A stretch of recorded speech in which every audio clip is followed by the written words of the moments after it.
Another example is in Mark chapter 8, where in verses 31 through 33, we read that Jesus began to teach them that the Son of Man must suffer many things and be rejected by the elders and the chief priests and the scribes and be killed, and after 3 days rise again. And he said this plainly. And Peter took him aside and began to rebuke him. But turning and seeing his disciples, he rebuked Peter and said, "Get behind me, Satan, for you are not setting your mind on the things of God, but on the things of man." Now, the authenticity of this incident is supported by the criterion of embarrassment, because it's very unlikely that Mark in particular would have invented a saying and attributed to Jesus, in which Jesus called Peter Satan. We've got this double rebuke. Peter rebukes Jesus, and then Jesus rebukes Peter, calling him Satan himself. In Mark, we have very good internal and external evidence, based his material on the eyewitness testimony of the Apostle Peter. And so that's truly significant, and it seems very unlikely that that incident is made up. And there's many other cases that I could get into as well. But as a cumulative case, we have very good reason to think that Jesus ahead of time predicted his death and resurrection, and thus, if he was not crucified, if he did not die by crucifixion, then he's a false prophet, which would make Islam false. So Akil's argument is a double-edged sword, I think.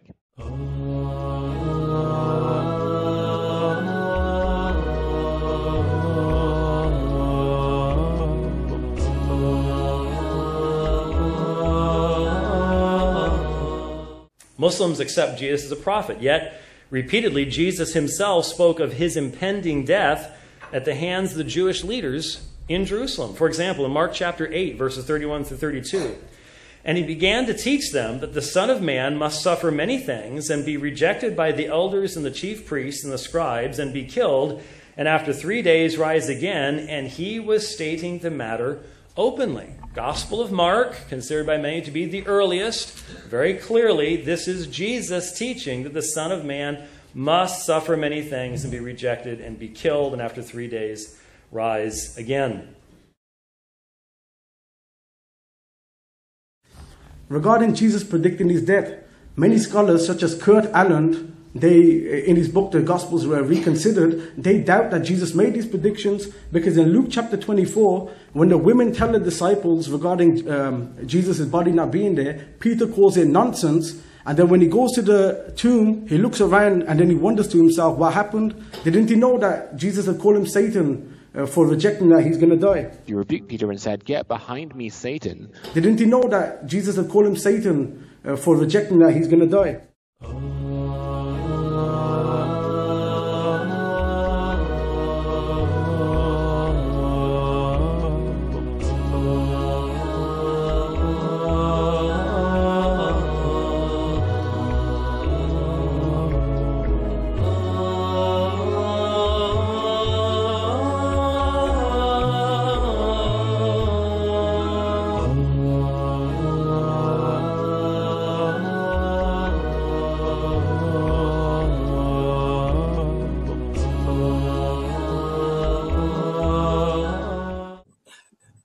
I believe or understand the fact that they were amazed is because they were amazed that someone could come back from the dead.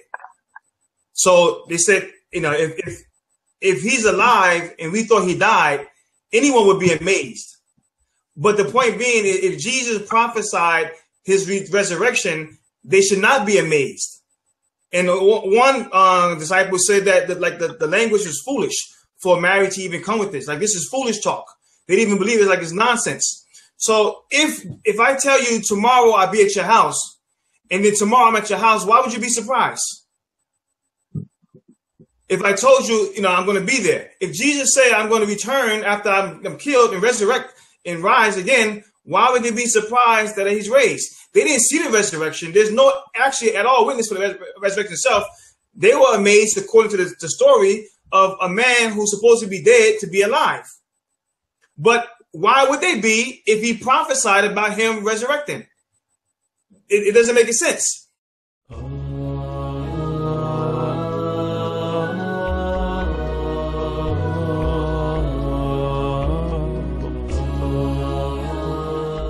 Why was Jesus disguising himself?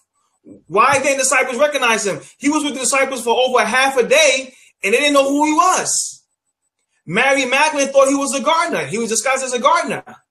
Why would she think he was a gardener? Why is Jesus disguising himself? Why is he hiding himself?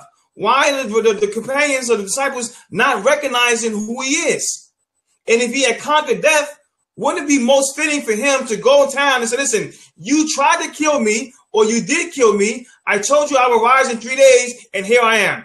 He refused to go back into town. Meet me in Galilee. Meet me over here. He refused to go back into the people. Why? Because they didn't kill him, and he's still running for his life. This is why it says they were amazed and they didn't believe it. Because if he prophesied about it, they should have no doubts about believing it, because he told them it would happen.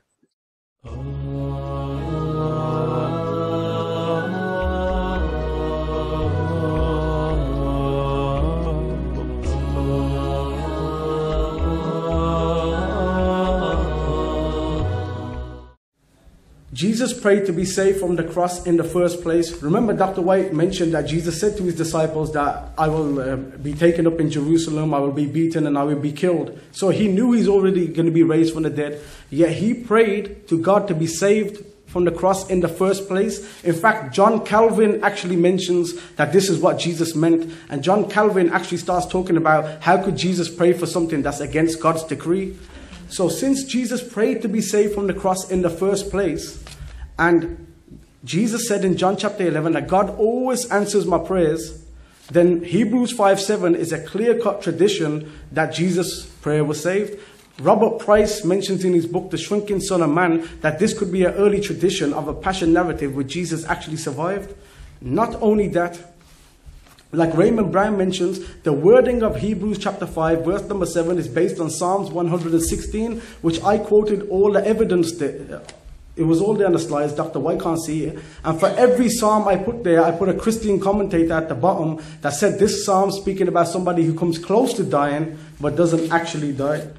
وقولهم إنا قتلنا المسيح عيسى ابن مريم رسول الله وما قتلوه وما صلبوه ولكن شبه لهم وإن الذين اختلفوا فيه لفي شك منه ما لهم به من علم إلا اتباع الظن وما قتلوه